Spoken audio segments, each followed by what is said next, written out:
Hi guys, excuse the mess, and I'm currently in the workshop actually, and I'm not going to make too much noise because it's very late at night and I don't want to disturb anyone.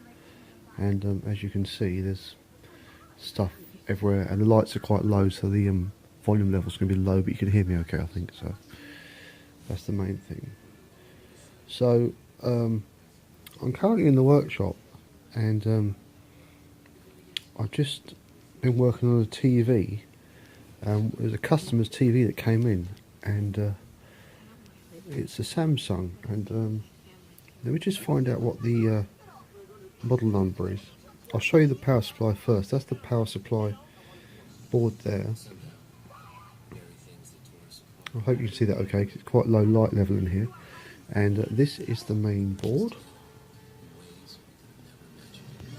So that's really the only two bits you want to concern yourself with at the moment. I've actually got another. I can't actually plug a better light in. I mean, I have got a light. But it's not going to help us much, and the light level's not that great in here. Just gives us a little bit more light doing that. Anyway, you can hear it's working, but the just want to go over what the problem was, because I don't think this is a well-known issue, or if it is, people are keeping it quiet. Okay, so this is a main board for this set, and this is actually the original main board, as you can see. If I zoom in, you might go see the part number, I'm not sure. There you go.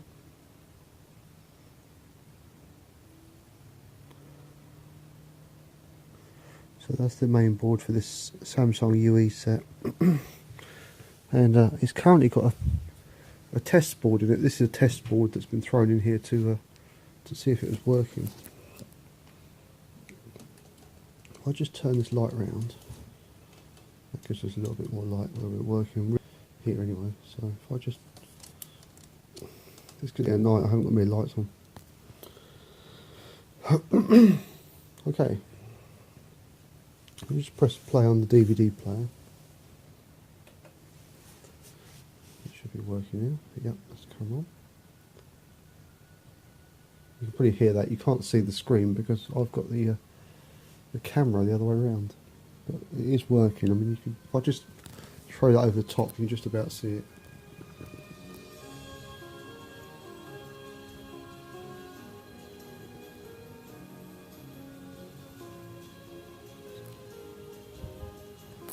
Okay, you're not going to get a good picture from this angle. But it is all working. Anyway, so what it is, this is a Samsung, and I'll bring the main board over here. This is the model. I don't know if you can get a focus on this. It's very difficult to try and do this in the dark. There you go. Ue40. Can you see that? I happen to know there's problems with a lot of these this UE series, but let me just try that again. It's not very easy in the dark. I've got problems. I've got children asleep upstairs, and I don't want to wake them up. So there you go. Ue40es5500 Samsung,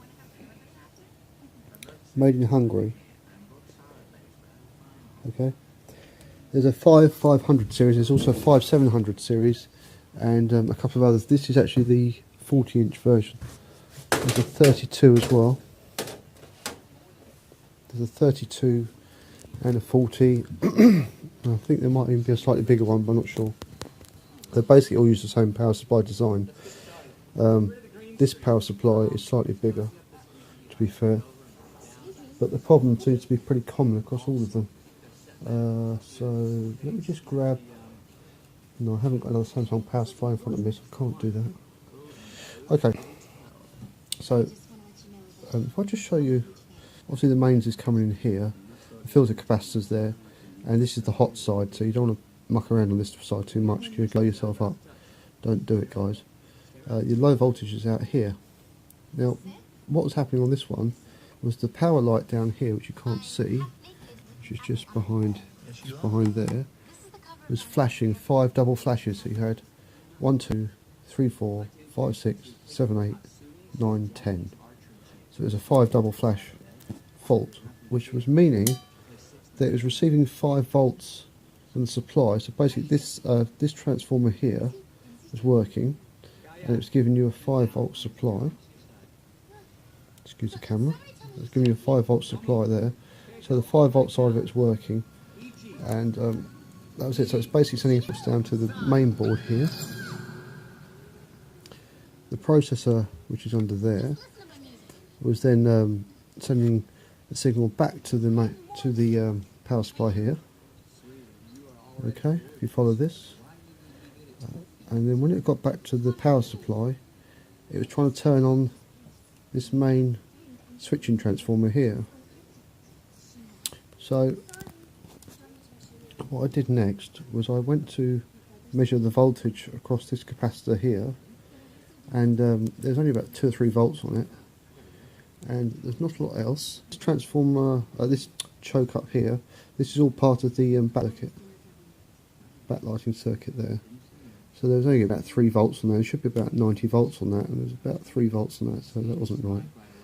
So something wasn't right there.